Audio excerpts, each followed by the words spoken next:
Então, na sexta-feira, nós falávamos sobre um marcador bioquímico adequado. O que seria um marcador bioquímico adequado? É uma substância que é encontrada preferencialmente no interior das células, né? E que essas substâncias são liberadas quando essas células sofrem alguma injúria temporária ou permanente, passam por um processo infeccioso, inflamatório, traumático, né? E que tenha uma alta sensibilidade, que seja de fácil doseamento, os reagentes sejam baratos. Então, tudo isso contribui para um marcador bioquímico adequado. Quando se fala em marcadores cardíacos, né, eles são importantes para o diagnóstico precoce de doenças cardiovasculares, como, por exemplo, o infarto agudo do miocárdio. É uma doença que tem uma alta taxa de morbimortalidade.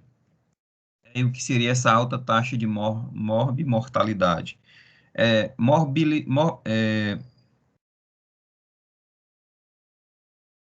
Alta taxa de morbidade é quando uma doença tem a capacidade de incapacitar o paciente. Então, isso acontece com o infarto agudo do miocárdio.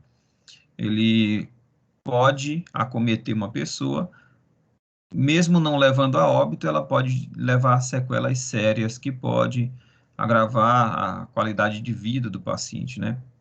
Prejudicar a qualidade de vida do paciente. Mas ela também tem uma alta taxa de mortalidade.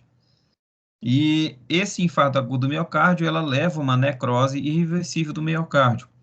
Acontece quando os vasos sanguíneos que inervam ali o miocárdio, principalmente as artérias de grande calibre, como as artérias carótida, ou perdão, as artérias coronárias ali que circundam boa parte do coração. Então, quando esse vaso sanguíneo ele sofre obstrução, seja ele por um coágulo, seja ele por uma placa de gordura, ou sofre ruptura, ela vai impedir ali, reduzir o fluxo de sangue para o tecido miocárdico, que é um tecido muito exigente caloricamente, que precisa de uma grande quantidade de oxigênio, de glicose e de outras fontes de energia para continuar batendo sem parar. Então, quando ocorre ali um acometimento desse processo circulatório, dessa perfusão miocárdica, esse coração pode morrer. Então, dependendo da extensão do infarto, dependendo da extensão da área acometida por esse infarto, por essa necrose, né, esse infarto ele pode ser fulminante, quando ele atinge uma grande extensão do coração, e isso compromete o funcionamento total do coração. Ou pode ser um infarto menor, que acomete ali uma pequena parte do músculo cardíaco, e apesar de gerar necrose, ainda esse coração ainda é compatível com a vida. Então, esses marcadores cardíacos, eles podem, de acordo com o seu grau, determinar a extensão do infarto. Então, dá para distinguir um infarto de pequeno porte de um infarto fulminante, só pela quantidade, né, pela quantificação dos marcadores cardíacos. E esses marcadores também devem favorecer e agilizar os resultados, né? Deve ser uma técnica que seja feita de forma rápida, que tenha uma execução fácil. E, de preferência, que também tenha a capacidade de detectar o reinfarto. E também seja possível fazer o monitoramento desse paciente após o infarto e verificar a capacidade de reperfusão do músculo cardíaco após o uso de substâncias trombolíticas. Então, quando o paciente ele tem um infarto isquêmico, que é um infarto geralmente gerado por um coágulo ali que obstruiu a veia, são administrados trombolíticos. Isso a gente viu, inclusive, naquela...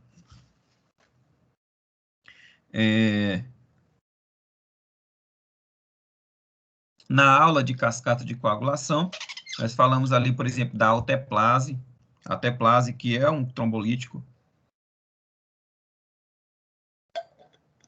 É uma substância utilizada na dissolução de coágulos em indivíduos que tiveram um infarto agudo do miocárdio isquêmico, ou que tiveram trombose venosa profunda, ou embolia pulmonar, ou trombose periférica, né? Esse coágulo ele precisa ser dissolvido e é às vezes administrado via sonda, via catéter, diretamente no coágulo ou administrado por infusão.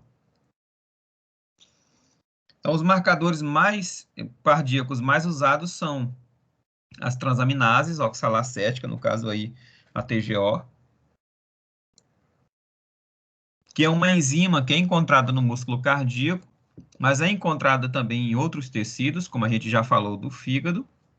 É uma das enzimas que retiram ali o radical amina dos aminoácidos, e esse radical amina é utilizado então para produzir a ureia, né? Complexando ali com o gás carbônico, dando origem à molécula de ureia e vai ser eliminada do corpo.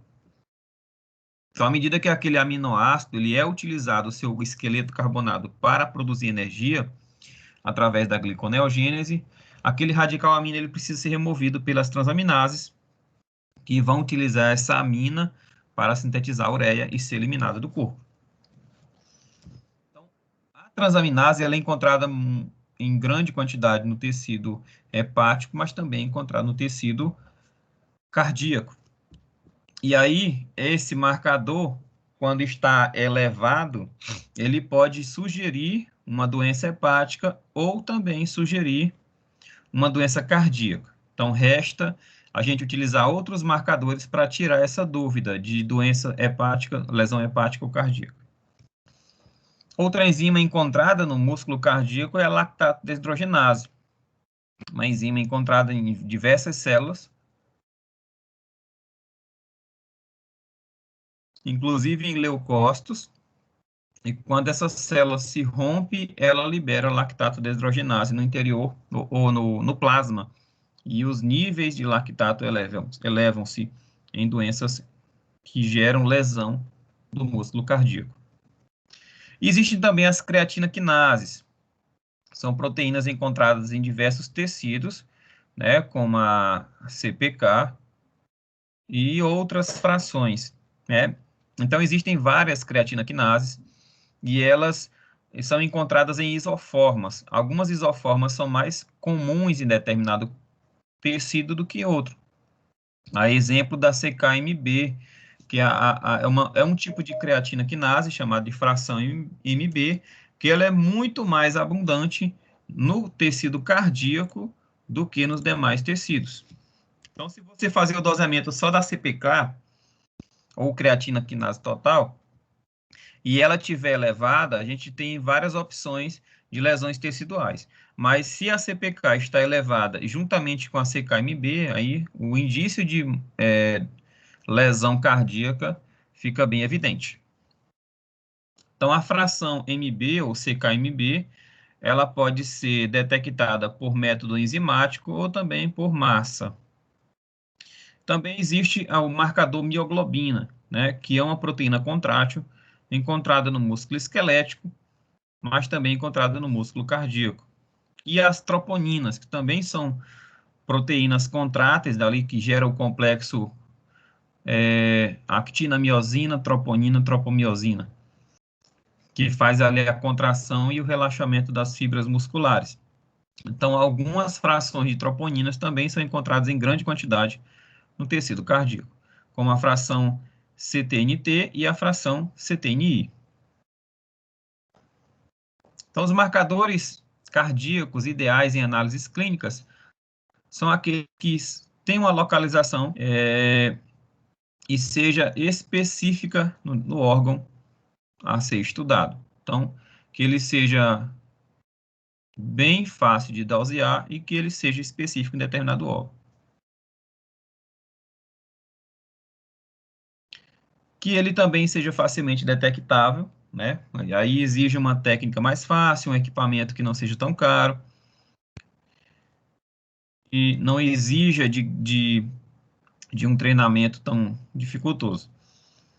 E que esse marcador bioquímico ele deve ser extremamente variável, comparando com condições fisiológicas e patológicas. Ou seja, o valor de referência para fisiológico e patológico, eles devem ser bem amplos né, para você ter certeza de que o paciente está normal ou ter certeza de que o paciente está com algum distúrbio daquele órgão. Ele também, para ser ideal, ele é importante que ele atinja rapidamente a circulação sanguínea após o início da lesão, para que ele tenha uma capacidade de diagnóstico precoce. Então, alguns marcadores cardíacos, eles rapidamente já começam a aparecer no plasma em grande quantidade, quando se inicia ali a lesão miocárdica. Então, como o coração ele é um órgão essencialmente contrátil, as proteínas ali utilizadas como marcadores são, na maioria delas, estruturais, né, que auxiliam na contração, ou enzimas que são importantes para a produção de energia, para a contração de proteínas, para a contração. Então, essas proteínas são potenciais marcadores de injúria do miocárdio. Então, proteínas que fazem ali o metabolismo, porque o coração ele é um órgão que depende muito de energia, tem ali muitas enzimas metabólicas, e enzimas ali, proteínas envolvidas na contração, na fibra muscular propriamente dita. Então, são esses dois grupos de substâncias que são extremamente numerosas, extremamente abundantes no músculo cardíaco. Então, a aspartato aminotransferase, a AST, ela é uma enzima catalisadora, como nós já vimos na aula que nós falamos de marcador hepático. Ela tem a capacidade de sintetizar e de degradar aminoácido, então ela participa ali na síntese e metabolização de aminoácidos, e ela tem uma atividade mais elevada em alguns órgãos, como o músculo miocárdico, né, o músculo cardíaco, no fígado e no músculo esquelético, porque esses três órgãos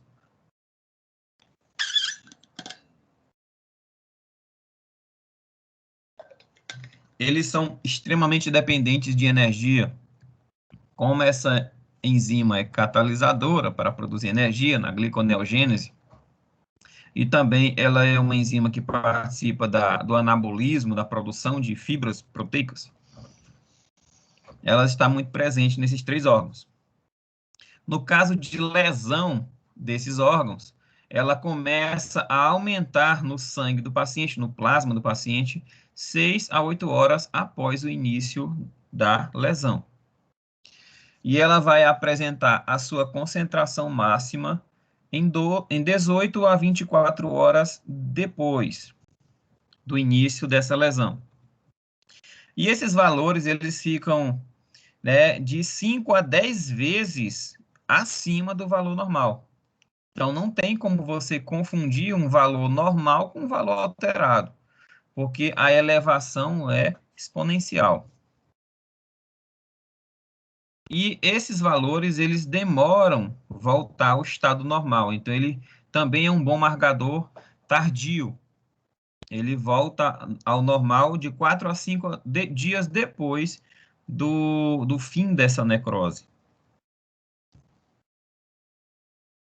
Então, a aspartato aminotransferase, ela não é exclusiva de lesões cardíacas. Ela é encontrada em doenças hepáticas, elas vão estar extremamente elevadas, mas também estarão elevadas em doenças pulmonares, em lesões do músculo esquelético, né? E também lesões cardíacas. Tudo isso pode gerar um aumento de aspartato aminotransferase. Professor, mas como é que a gente vai, então, saber que aquela arte está elevada por conta de uma doença hepática, pulmonar, cardíaca ou esquelética? Primeiro, a clínica vai ajudar, né, os sinais e sintomas do paciente. Segundo, existem outros marcadores para a gente tirar dúvida, não só a haste. Existe a CKMB, existem outros marcadores que podem excluir doenças hepáticas, doenças do músculo esquelético e doenças cardíacas, não confirmar ou excluir. Então, só com a haste não vai dar para ser específico. Você vai ter que utilizar pelo menos 2 ou 3 marcadores para lesões teciduais para confirmar qual órgão que está sendo alvo da injúria. Então, indivíduos que têm infarto agudo do miocárdio, 87 a 97% desses indivíduos, eles vão apresentar a haste elevada após o início da dor, né, quando esse tecido realmente está já dando sinais de necrose, de fadiga por falta de oxigenação e de perfusão sanguínea. Então, esse marcador ele tem uma boa sensibilidade, ele eleva muito rápido e uma quantidade muito alta quando esse músculo cardíaco sofre lesão. Mas o ponto negativo desse marcador, né, o calcanhar de Aquiles, é que ele é inespecífico. Haste elevado não vai me dar logo a suspeita única de doenças cardíacas, né? Como a gente já falou, pode ser uma doença do pulmão, pode ser uma necrose pulmonar, uma necrose hepática, pode ser uma lesão no músculo esquelético e também no músculo cardíaco. Um exemplo, paciente ele tem rabdomiólise. O músculo esquelético dele está sofrendo uma maciça degradação, seja por uma atividade física intensa, isso acontece, né? Algumas pessoas que vão fazer, por exemplo, teste de aptidão física, e aí eles não têm uma boa, um bom preparo físico, e aí exageram na atividade física, o músculo entra em falência por conta desse esgotamento físico.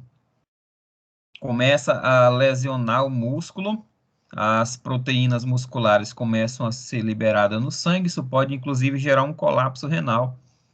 E aí a haste aumenta muito rápido. O paciente teve um acidente com ofídio, né? Foi picado por cobra. A maioria dos venenos de cobra, eles são proteolíticos. Então, aquele veneno, quando ele entra em contato com o músculo esquelético, ele também gera necrose. Também vai ter haste elevada no caso desse indivíduo. Quais são os valores de referência para a haste no indivíduo normal? Até 40 unidades por ml de sangue. Outro marcador que é utilizado como marcador cardiovascular é a lactato desidrogenase. Essa enzima ela está relacionada com a catálise da oxidação reversível do lactato ao piruvato. Então, essa enzima é utilizada para fazer uma fermentação lática, né? Transformar o ácido pirúvico, o piruvato, em lactato. Então, quando alguns tecidos estão na ausência de oxigênio, eles vão fermentar ao invés de fazer a quebra completa do oxigênio. Exemplo aí, o músculo esquelético. O músculo esquelético, quando ele está pobre em oxigênio, ele começa, então, a degradar o glicogênio em ácido lático, e esse excesso de ácido lático, ele gera ali a fadiga muscular, gera ardência, gera muita dor, decorrente dessa metabolização anaeróbia. Essa lactato desidrogenase, ela é encontrada em vários tecidos que têm essa propriedade de fazer fermentação, como o músculo miocárdio, que pode produzir lactato em condições de hipóxia. Os eritrócitos, como a gente já viu, o eritrócito ele não tem mitocôndria, ele não faz metabolização completa do açúcar, ele faz fermentação lática. E para fazer fermentação lática, ele precisa dessa enzima. Além dos pulmões, linfócito, baço, pâncreas, fígados e o músculo esquelético apresentam lactato desidrogenase no interior das suas células. Então, a lactato desidrogenase é formada por 5 isoenzimas. E essas isoenzimas são encontradas em proporções diferentes em determinados órgãos. Algumas isoenzimas são mais frequentes em determinados órgãos do que outros. Então, a enzima LD1 e a isoenzima LD2, elas são ricas no músculo cardíaco. Já as enzimas LD1, LD2, LD3, LD4 e LD5, elas possuem o mesmo peso molecular, mas as cargas elétricas são diferentes. Então, a gente pode fazer uma eletroforese ali e separar essas proteínas por diferença de carga elétrica. Apesar dela ter o mesmo peso molecular, a mesma massa, mas elas vão se comportar de forma diferente, né? A velocidade de migração frente a um campo eletromagnético, que é o que acontece na eletroforese.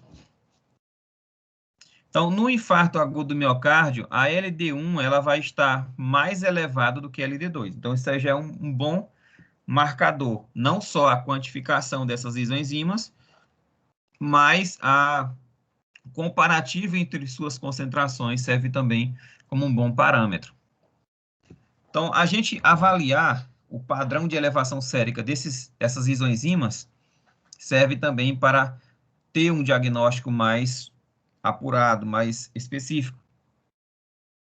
E esse padrão de elevação diferenciado é característico do infarto agudo do miocárdio.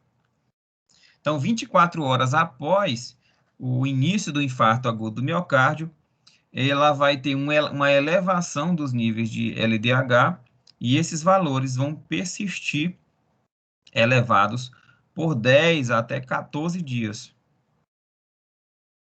A relação lactato deshidrogenase 1 com a lactato deshidrogenase 2, ela deve ser maior que 0,7.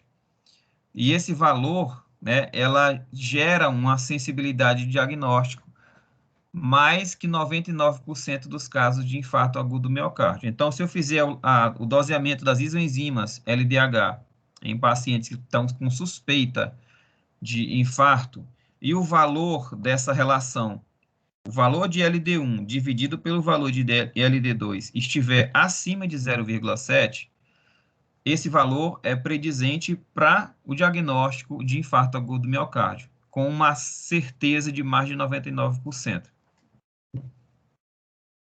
Valores elevados de outras condições, além do infarto agudo do miocárdio, podem ser evidenciados, como, por exemplo, a anemia megaloblástica.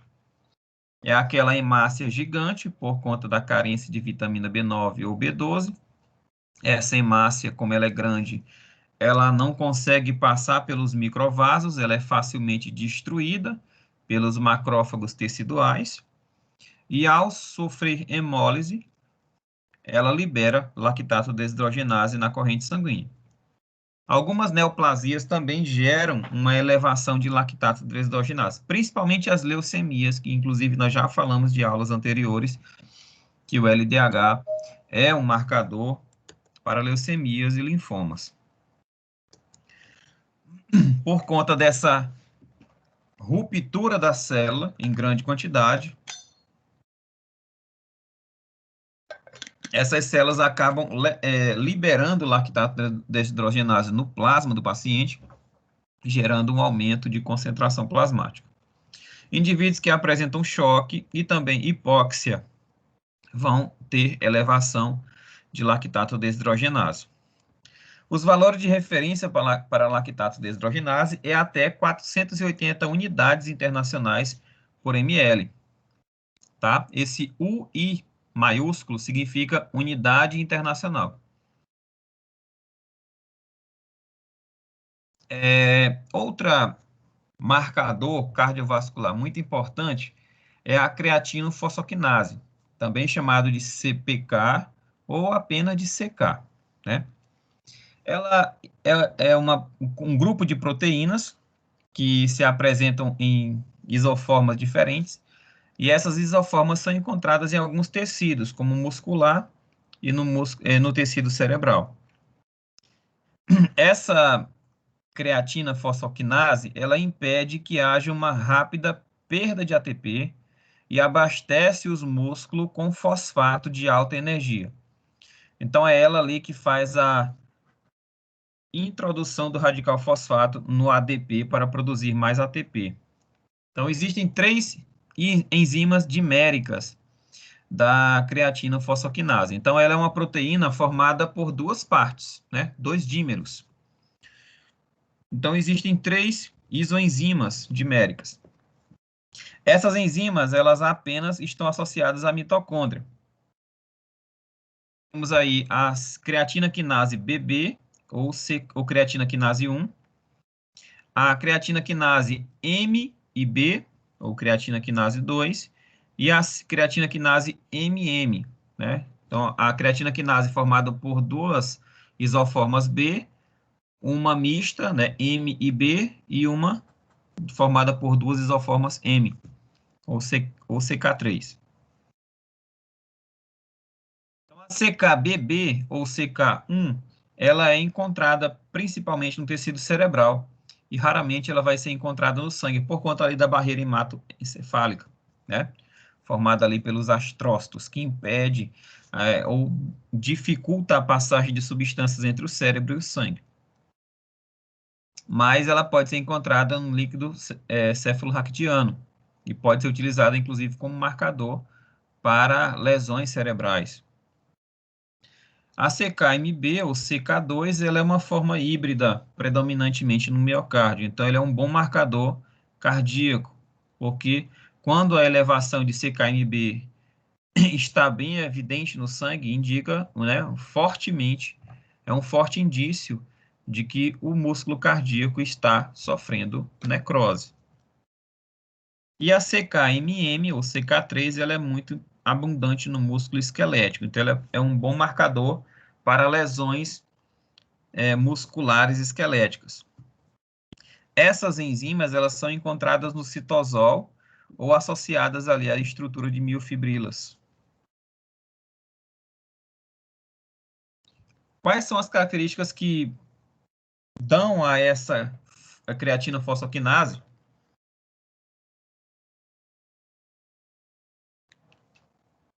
Características de bons marcadores. Primeiro, ela é precoce na indicação de lesões dos músculos esquelético e cardíaco, ou seja, elas rapidamente se elevam quando há uma necrose do músculo esquelético ou cardíaco. Então, ela é muito boa para diagnóstico precoce da lesão desses órgãos. Ela representa a atividade de suas enzimas na totalidade. Então, a CPK como um todo, ela é como se fosse um somatório das três isoenzimas, a CKMM, CKMB e CKBB. A concentração plasmática dela, da CPK, ou creatina quinase, total, ela se eleva 4 a 8 horas após o início da lesão e apresenta um pico no plasma 12 a 24 horas após o início da lesão. E ela vai normalizar os seus níveis 3 a 4 dias após o início da lesão. Então, ela é uma boa ferramenta biológica para o diagnóstico, tanto precoce, principalmente precoce, da insuficiência aguda do miocárdio. Mas ela tem algumas desvantagens, como, por exemplo, o músculo esquelético e o músculo cardíaco, eles apresentam essas isoformas. Apesar de ser em pequena quantidade, o músculo esquelético tem CKMB. Então, o indivíduo que tem uma lesão muito grande de músculo, ele vai ter aumento de CKMB e pode ali ser confundido com uma lesão cardíaca. Além do infarto agudo do miocárdio, o paciente ele vai ter elevação de CPK em indivíduos que têm distrofia muscular progressiva. Essa destruição do músculo esquelético também gera aumento de CPK. Indivíduos que têm infarto pulmonar também geram elevação de CPK. A miopatia alcoólica também gera aumento de CPK, além de reações psicóticas agudas, exercício físico intenso e também injeções intramusculares que tenham ali indícios de necrose. Então, pode gerar aumento de CPK. Os valores de referência para CPK em mulheres de 170 a 175 nanogramas por ml. E em homens até 180 é considerado normal. Professor, mas por que existe diferença entre mulheres e homens? Qual a influência do sexo aí nesses valores de referência? A resposta é simples. O homem, ele tem mais massa muscular.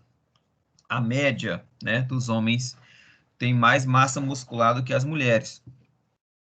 Então, a tendência é que os valores de referência normais para a CPK em homens sejam elevados, comparados com os das mulheres. Por quê? Isso é influenciado principalmente pela testosterona. A testosterona é um hormônio anabólico que estimula ali a produção de fibras musculares. Então, se o homem tem mais fibra muscular, à medida que esse tecido ele entra em renovação diária, né, ele vai liberar mais CPK na corrente sanguínea do que as mulheres. Lógico, mas isso não é universal. Existem mulheres que têm uma massa muscular, né, principalmente atletas que têm uma massa muscular muito mais desenvolvida do que a média dos homens. Lógico, isso tem que ser levado em consideração se o paciente ele é um atleta de alto desempenho.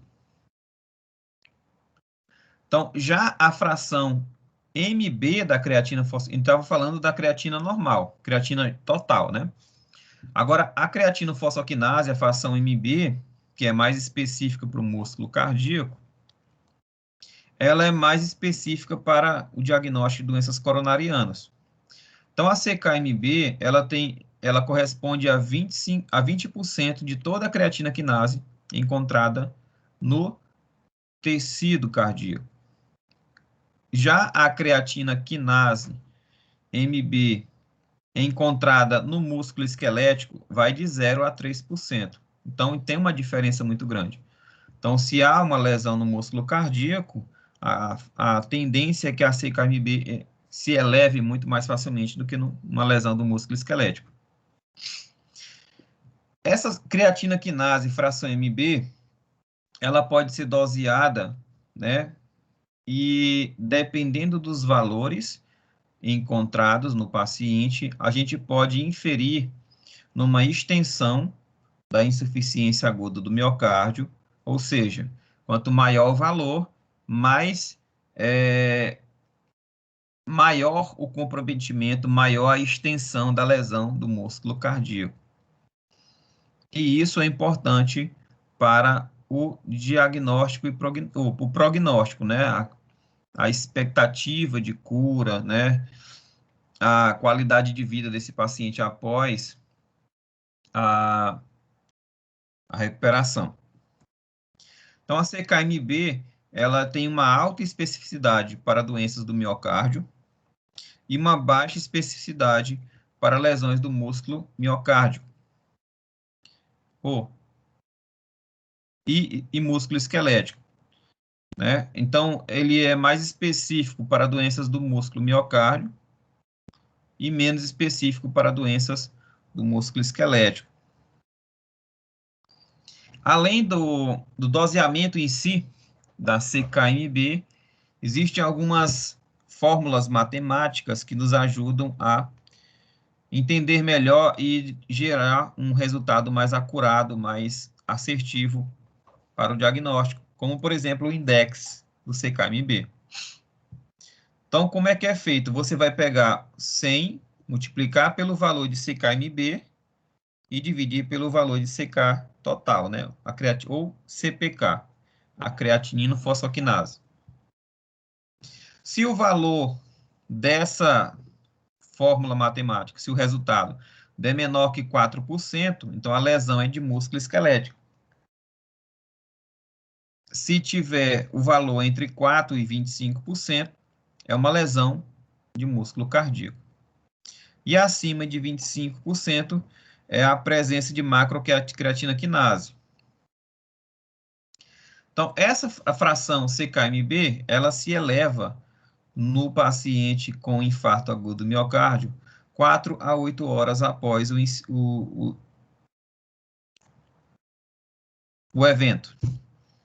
Ela vai ter um valor máximo entre 12 e 24 horas após o início do evento. E o valor normal, né, ele volta ao seu valor normal de 48 a 72 horas após o início do infarto. Professor, existem outras condições que podem levar à elevação de CKMB no sangue do paciente? Nós temos outras desordens coronarianas, não necessariamente do músculo cardíaco. A atividade física, tem uma baixa especificidade, então ela é mais específica para desordens coronarianas propriamente ditas.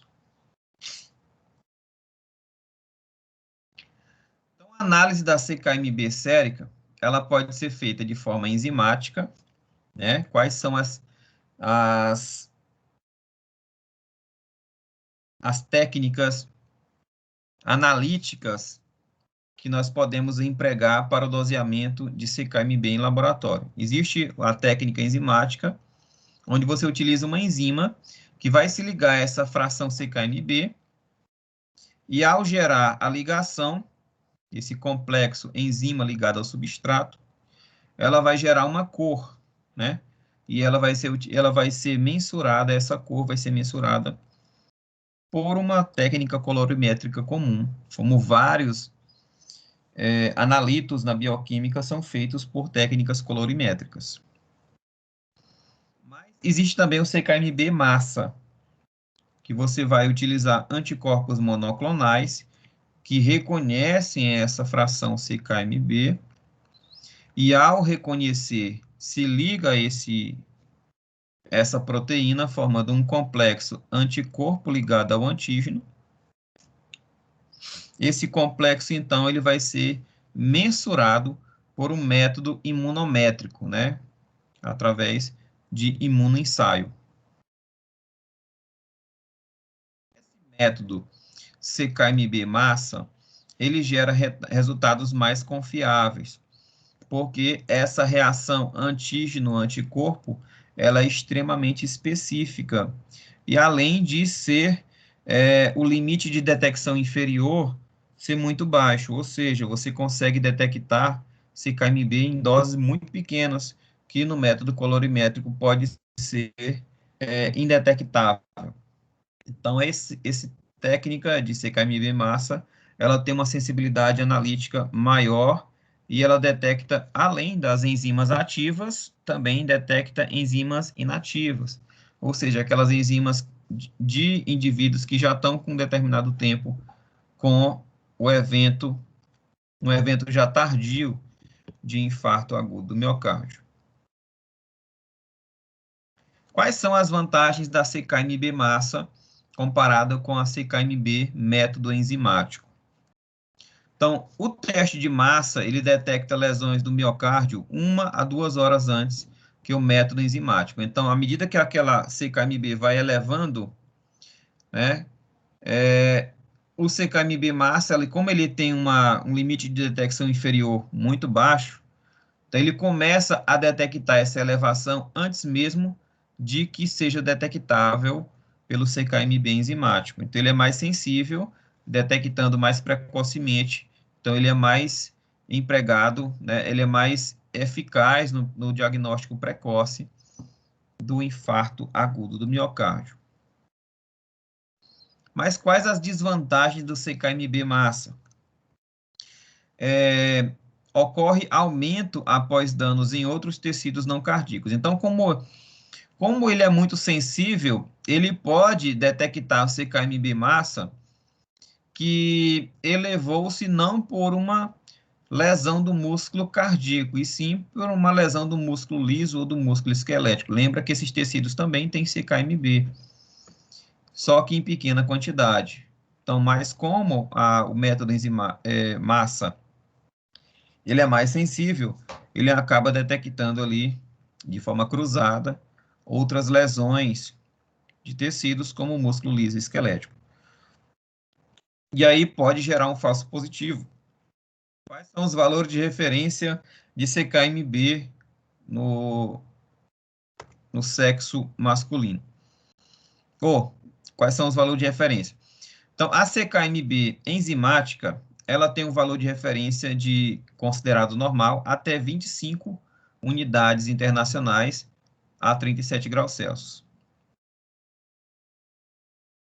Lembra que, como é um método enzimático, nós vamos usar uma enzima aí, então é muito importante o controle de temperatura. Lembra que as proteínas, elas têm um pH ideal de funcionamento, e também tem uma temperatura ideal de funcionamento. Então, se você tiver uma alteração na temperatura do método, isso pode interferir no doseamento. Tem que ser extremamente controlada essa temperatura.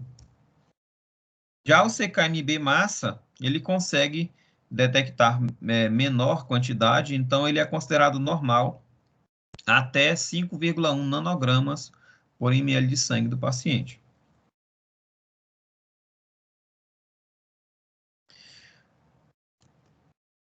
Pessoal, até aí tudo bem? Marla, tu levantaste a mão. Tá dando para acompanhar? Sim, tá dando.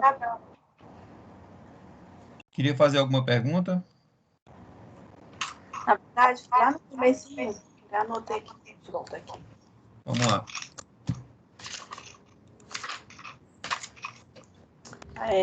Era sobre os marcadores cardiovasculares. Sim. Na hora de fazer esse exame de sangue, aí qual era a referência? Eu lembrei que a gente pode ter acesso à bula, né, do coisa. Isso, lá na própria no kit, né? Tinha lá a especificação do kit, tem dizendo lá os valores de referência. Todo kit tem um valor de referência. Isso pode, inclusive, ter uma pequena diferença de valores de um método para outro. Então, por isso que quando você executa uma técnica em laboratório, geralmente, né, os laboratórios de grande porte, você pode até ver isso. E embaixo, você faz um hemograma, né? E embaixo tem dizendo qual é o equipamento que foi utilizado e qual a técnica executada, tá? Doseamento bioquímico, qual foi a técnica? Foi radioimunoensaio, foi quimioluminescência, foi colorimétrico. Eles têm que descrever lá a técnica utilizada, porque isso pode, inclusive, nos respaldar de possíveis erros. Então, você pode dizer assim, olha, esse resultado foi gerado porque eu utilizei essa técnica. Então, essa técnica ela pode ter algumas alterações em determinadas condições. Até no parasitológico a gente coloca, ó, o método utilizado foi Catucates, foi sedimentação espontânea, foi centrífugo sedimentação, porque isso nos respalda. Por exemplo, eu fiz exame parasitológico em um laboratório e deu negativo, mas em outro deu positivo.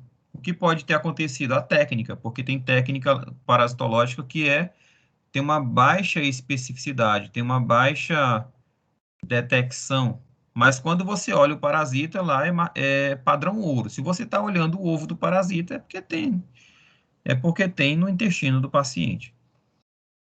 Então, existe essa variação, dependendo da técnica utilizada, dependendo do equipamento utilizado, tá? Até o kit que você utiliza do fabricante, isso pode gerar uma pequena oscilação de resultados. Você usa dois kits diferentes para a mesma amostra, você vai gerar ali uma pequena variação de resultado. Tá bom? Entendeu, Marla? Sim, entendi. Ótimo. Mais alguma pergunta, pessoal? Tá dando para acompanhar?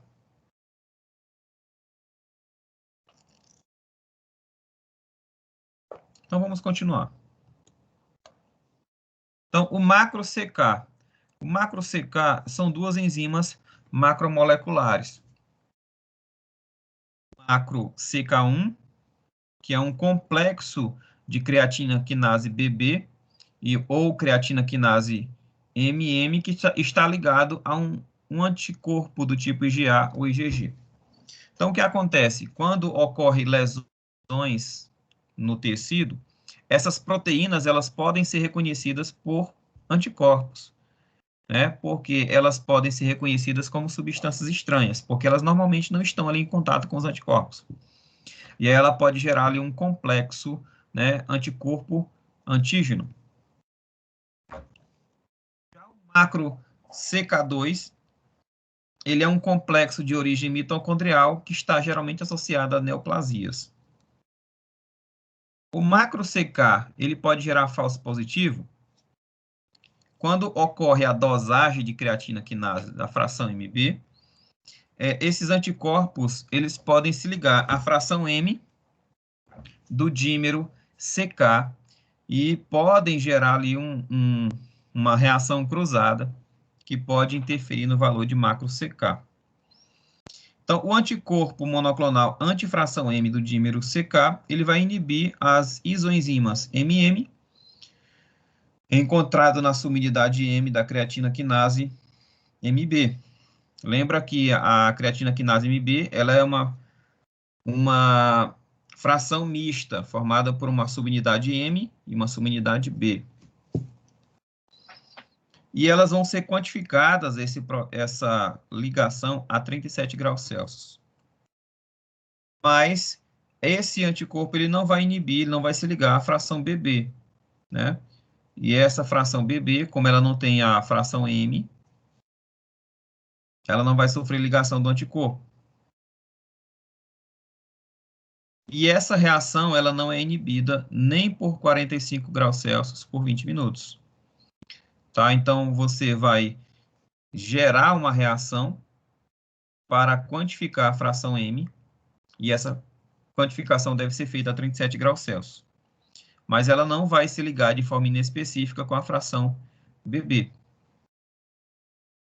Então, por exemplo, nós estamos utilizando aqui anticorpos anti-M, né? E esses anticorpos anti-M, eles vão se ligar a CKMM, vão se ligar a CKMB,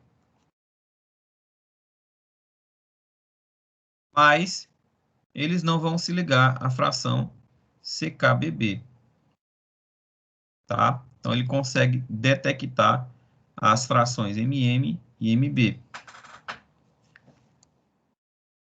Então, essa reação a 45 graus Celsius por 20 minutos, ela vai gerar o macro BB, né? Um complexo de creatina quinase BB, que vai ser considerado normal até 40 unidades internacionais. Então, como é que a gente vai encontrar o valor CKMB real? Porque aqui nós temos uma ligação tanto com o MM quanto com o MB. Então, a gente vai pegar o valor de CKMB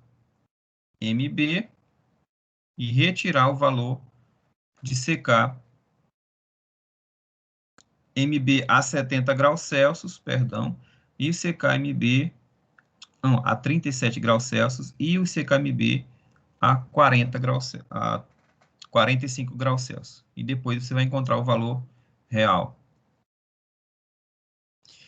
Outro marcador importante é a mioglobina. Ela é doseada de forma não enzimática, é um teste não enzimático para o infarto agudo do miocárdio. Então, a mioglobina é uma M-proteína que tem a finalidade, a função de ligar o oxigênio presente nos músculos esquelético e cardíaco. Então, o que é a mioglobina? Ela é uma proteína muito parecida com a hemoglobina. Qual a diferença? A hemoglobina é uma proteína de transporte de oxigênio e ela é formada por 4 cadeias proteicas, né?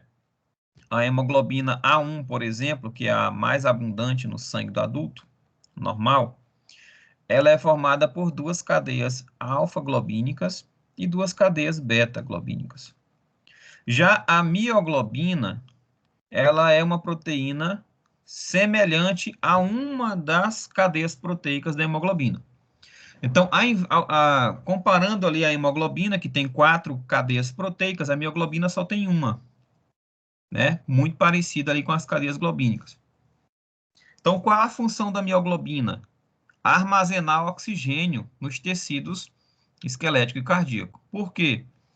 Quando o indivíduo ele sofre uma hipóxia rápida, aquele oxigênio armazenado vai suprir temporariamente esse músculo esquelético. Um exemplo de diferenças de mioglobina, nós temos aí o músculo esquelético de um indivíduo sedentário e o músculo esquelético de um indivíduo atleta. Então, à medida que o indivíduo ele vai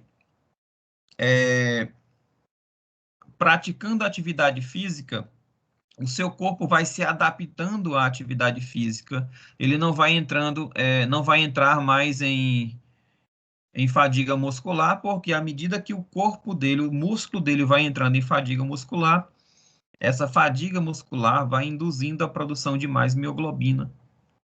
À medida que as fibras musculares vão se hipertrofiando, a quantidade de mioglobina produzida também vai aumentando. Então, à medida que a quantidade de mioglobina aumenta, esse músculo do indivíduo, ele vai ter capacidade de armazenamento de oxigênio maior. Então, ele vai ser mais resistente à atividade física. Ele vai demorar mais a entrar em exaustão. 2% da proteína total do músculo presente no citoplasma é a mioglobina. E quando há lesões dessas células musculares, principalmente durante o infarto, elas vão liberar mioglobina no sangue. Então, a mioglobina é uma proteína que tem um peso molecular de 17,7 kilodaltons. Ela tem uma cinética rápida, ou seja, ela vai chegar muito rápido na corrente sanguínea, mas ela vai ter uma degradação rápida. Então, ela é um dos primeiros marcadores de infarto agudo do miocárdio que se elevam no sangue. Então, ele é um bom marcador precoce. Ela tem uma elevação 2 horas após o infarto. Os outros marcadores, como CKMB, AST, eles se elevam 4 horas depois. Então, a mioglobina, 2 horas depois. E tem um pico plasmático em 5 a 14 horas depois. Então, enquanto os outros marcadores, 4 a 5 horas depois, começam a elevar, a mioglobina já está na concentração máxima. E ela normaliza os seus valores de 1 dia a 1 dia e meio depois do ocorrido. Os rins, eles eliminam rapidamente essa mioglobina. Então, ela é importante para também detectar o reinfarto, porque se ocorrer aumento novamente de mioglobina, não é porque a mioglobina ainda não caiu, é porque ela é liberada muito rápido do corpo. Então, se ela voltar a elevar-se no corpo, isso é um indicativo que o paciente está tendo um novo infarto. Tá? Isso é diferente, por exemplo, nos outros marcadores. Então, a CKMB, ela demora a cair. Demora de 2, 3, 5 dias. Então, se o paciente ele tiver um outro infarto durante esse período, a gente não consegue saber se aquela CKMB está elevada por causa do primeiro infarto ou porque ele está sofrendo um outro infarto. Tá? Então, essa é uma característica muito importante da mioglobina. Ela é um marcador precoce do infarto e ela é muito sensível a um reinfarto. Ela vai elevar-se muito rápido se ocorrer um novo episódio.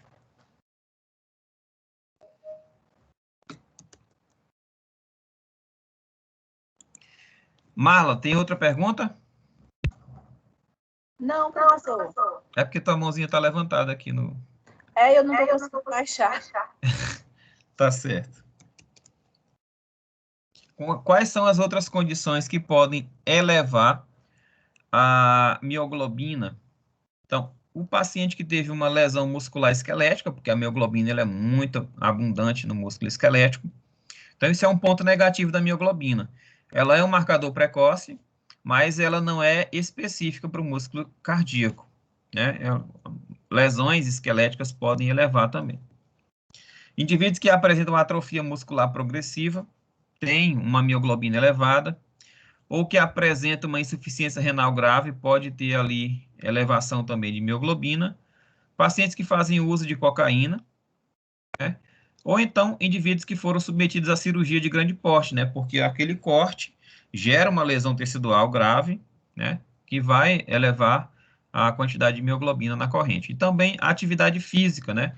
Quando você está praticando atividade física, você está criando microlesões nas estrias, nas fibras musculares, e essas microlesões que vão induzir ali a hipertrofia do músculo, né? Gerando ali também produção de novas fibras, né? Porque existem algumas células tronco ali que vão se diferenciar em fibras esqueléticas. E também aplicação intramuscular de injeções, né? Quando você injeta algum medicamento no músculo do paciente, aquele medicamento ali gera uma lesão, né? Quais são os valores de referência para a mioglobina? O valor normal é até 70 nanogramas por ml. Outro marcador importante, que é uma proteína contrátil, é a troponina. É uma proteína que atua na regulação da contração do músculo estriado, né? Existe ali as fibras actina e miosina, só que a actina e miosina elas se deslizam entre si, né? Formando ali a contração da musculatura. Só que em estado de repouso existem ali umas proteínas que se enovelam nesse complexo actina e miosina, que são duas proteínas que se enovelam e impedem o contato entre a actina e a miosina, que é a troponina e a tropomiosina. Então, essa troponina e a tropomiosina, elas vão mudar a sua conformação durante a contração muscular. Essa mudança de conformação da troponina e tropomiosina é influenciada pelo cálcio e pela o ATP, né, decorrente da liberação do impulso nervoso, né, naquela junção neuromuscular ali, quando o impulso nervoso chega no músculo esquelético para induzir a contração da musculatura, ela induz ali a liberação de cálcio, esse cálcio chega nas fibras musculares, altera a conformação troponina-tropomiosina e gera, então,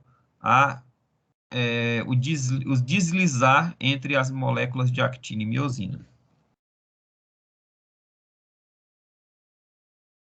Deixa eu só ver se eu tenho aqui ainda. Ah, não tenho mais. Tinha tipo uma imagenzinha, uma animação que mostrava esse processo da actina com a miosina. Então, essas moléculas de actina e miosina, como já estamos falando aí, a actina é um filamento proteico fino, a miosina é um filamento proteico grosso. Através da ação do ATP e do cálcio, quando sofre ali liberação pelo impulso nervoso, ela vai, então, se modificar a troponina e facilitar a interação entre actina e miosina. Então, existem 3 grupos distintos de troponina. A troponina 1, que é chamada de subunidade inibidora da actina, ela que cobre ali o sítio de interação actina e miosina. Existe também a troponina C, a troponina I, perdão, e troponina C. A troponina C é a subunidade da troponina que se liga ao cálcio. Então, ela que vai regular a contração. Então, a troponina I, ela impede ali o sítio de ligação, é a troponina inibidora, impede ali a interação entre actina e miosina. E a troponina C, que interage com o cálcio. E existe também a troponina T, que é uma outra subunidade da troponina que está ligada à miosina. Então, aqui só para relembrar o processo todinho. Ó, primeiramente, nós temos aqui um neurônio que vai interagir com uma fibra muscular. Né? Aqui nós temos uma placa motora, né? uma transmissão neuromuscular. Então, quando esse impulso nervoso ele chega aqui nesse neurônio motor, ele vai induzir a liberação de neurotransmissores, que, como resultado, eles abrem os canais de cálcio, os canais aqui de cálcio ao redor da fibra toda. Esses canais de cálcio, então, aumentam a quantidade de cálcio interno, e esse cálcio interno vai possibilitar ali a interação entre as moléculas de miosina e actina, gerando ali o estreitamento das unidades contráteis da musculatura. Então, gerando ali um encurtamento do músculo e gerando ali a movimentação dos membros. Então, a troponina I, ela possui 3 isoformas. 2 isoformas são encontradas no músculo esquelético e uma é exclusiva do músculo cardíaco. Então, essas isoformas mais utilizadas no diagnóstico do infarto agudo do miocárdio são a troponina T, chamado de CTNT, a troponina I, chamada de CTNI, e essas duas subunidades de troponina são excelentes marcadores precoces do infarto agudo do miocárdio, juntamente com a miosina. Miosina não, mioglobina. Então, elas têm uma elevação de 4 a 7 horas após o evento, e elas são liberadas praticamente ao mesmo tempo que a creatina quinase. E elas também têm um pico de 12 a 18 horas após o evento. E esse valor se normaliza de 10 a 12 dias após o infarto. Quais são as vantagens, então, da troponina em relação ao CKMB? Né? Porque praticamente elas vão se elevar juntas e vão cair juntas. Primeiro, a troponina ela é mais específica do que a CKMB para lesão do miocárdio. A CKMB ela é encontrada também em tecidos que não são do coração, como a gente viu ali no músculo esquelético e outros tecidos. Além do mais, essa troponina, ela permite detectar pequenas lesões miocárdicas, então ela é mais sensível para infartos de pequenas proporções comparadas com a professor, CKMB. Oi. me tira uma dúvida. Então, o melhor para marcador cardíaco o nome que eu me esqueci? Só me lembro da CKMB. CKMB tem a mioglobina e a troponina. Qual das três é melhor para marcador cardíaco? Vai depender do que você quer verificar. Se é especificidade que você quer, a mioglobina é melhor. Se é, ou a troponina. Se é diagnóstico precoce, então é a mioglobina. Se é relação custo-benefício, CKMB. Mas não se preocupa, que geralmente o médico pede as duas ou as três. Pede CKMB, geralmente ele pede CPK, CKMB, troponina e mioglobina. É porque semestre passado a gente teve bioquímica e a gente estudou isso aí. Eu tô lembrando, eu tô querendo saber mais um pouquinho. Tá certo. Eu vou já mostrar para vocês um gráfico de como se comportam essas enzimas, esses marcadores, porque, como eu estou te falando, vai depender do que você quer olhar no paciente. Se ele é um paciente que está sendo diagnosticado agora, se você quer ver um diagnóstico precoce, é um acompanhamento, o paciente ele já foi diagnosticado por infarto, e você quer ver ali... Professor, se ele sofreu um infarto mais ou menos 1 hora, o melhor é o CKMB, né? O mais indicado é a mioglobina, se você quiser ver diagnóstico precoce, porque a mioglobina, 2 horas após, ela já começa a elevar no sangue. Então, se já aumentou, se já está com 2 horas, você faz o doseamento de mioglobina, está elevada, então já é um forte indício ali que é um infarto. Porque as outras só vão começar a elevar no sangue 4 horas depois. Se for um infarto fulminante, 4 horas depois o paciente já está no necrotério.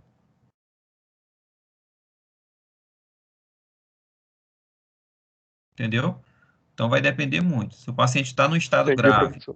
e que você quer verificar com mais rapidez o diagnóstico, aí você faz a mioglobina, que é mais um marcador precoce.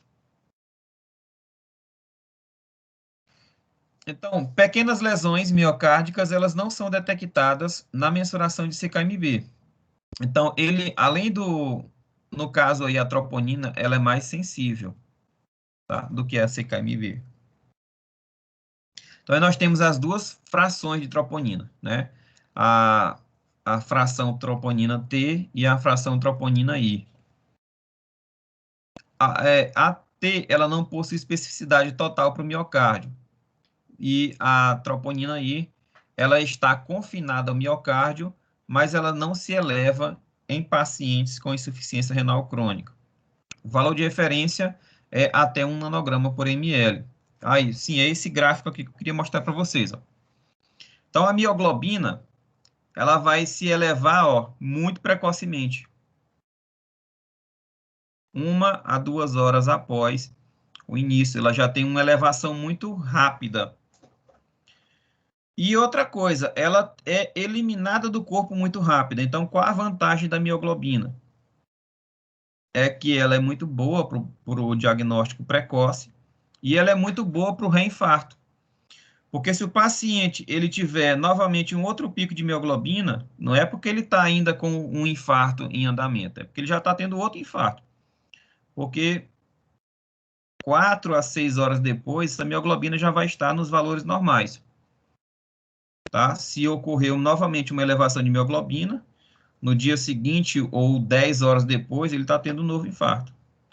Então, se o paciente tiver um segundo reinfarto precoce, a troponina ela não vai ser boa para marcar, porque ela ainda está elevando do primeiro. Se surgir um segundo aqui, esse pico vai ficar escondido aqui, nessa área. CKMB também, mas a troponina é um bom marcador para o reinfarto. A troponina, ela se eleva muito, então ela é muito boa para diagnóstico também, porque se elevou tanto assim, de 1, né, para 50, então o valor é muito diferente comparado com o valor normal. Tá? E a CKMB, ela tem uma queda mais lenta, juntamente com a troponina, não são boas para reinfarto. A troponina, ela é mais específica, ela é mais sensível do que a CKMB, só que a CKMB, os kits, eles são mais baratos, são mais fáceis, de mais fácil execução. Então, aqui só uma tabelinha para a gente entender melhor. Então, a mioglobina, ela tem uma elevação de 1 a 3 horas depois, ela já é um bom marcador precoce, é a primeira que se eleva, ó. Nenhuma outra se eleva a partir de 1 hora. 6 a 9 horas depois ela está elevada, no máximo, e 24 horas depois ela já desapareceu. Então, 24 horas depois, se o paciente tiver um novo infarto, a mioglobina vai elevar de novo. Se ele tiver só um infarto, ela vai estar normal no segundo dia. Ela é a única que cai no segundo dia. As outras todas ainda estão elevadas. E isso gera ali uma dificuldade para o marcador precoce. Então, a mioglobina é muito boa para acompanhar o paciente, para saber se ele teve um segundo infarto durante o período que ele está hospitalizado. A troponina T, ela eleva 2 a 4 horas depois, também é um bom marcador precoce, mas ela não é um bom marcador para reinfarto. Ó, 7 a 10 dias depois que ela vai se normalizar. Tá? Então, entendendo melhor o comportamento dinâmico desses marcadores, a gente consegue ver qual é a indicação de cada um. Tá? Uns são mais sensíveis, outros são mais específicos, outros são marcadores precoce, outros são marcadores para diagnóstico, enfim. Tudo certinho, pessoal? Tranquilo? Alguma pergunta?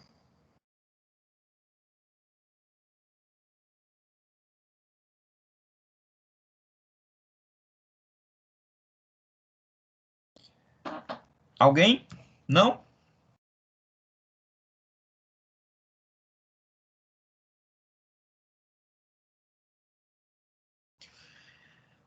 Então, pessoal, Tudo acho que a gente certo, já... Certinho? Acho que a gente terminou. A gente concluiu essa parte da bioquímica. Então, para a gente não misturar as coisas, né? Começar parasito agora, a gente vai ficar por aqui hoje, tá? E amanhã a gente começa um novo assunto. Então, a gente fechou ali marcador bioquímico, certo?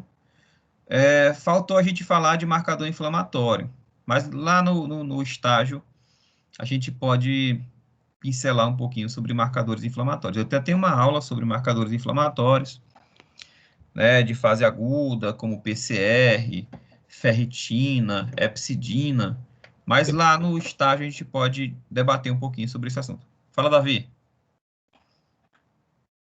Só a gente vai chegar a fazer a marcador cardíaco? Ou- Olha, semestre passado tinha kit. A gente fez marcador cardíaco lá, a gente fez CKMB. A gente fez. Vai depender do kit. Se tiver kit, a gente faz, tá? Por exemplo, no estágio passado, os meninos se formaram agora, a gente fez todos os kits que tinham lá, a gente fez. A gente fez o lipidograma completo, a gente fez marcadores inflamatórios, a gente fez PCR, a gente fez bilirrubina, fizemos lipidograma. Então, tudo que tinha lá, a gente fez. Todos os kits que a gente tinha lá, a gente fez. Então, a dificuldade é ter o kit. Se tiver o kit, de boa. A gente faz. Sem problema nenhum.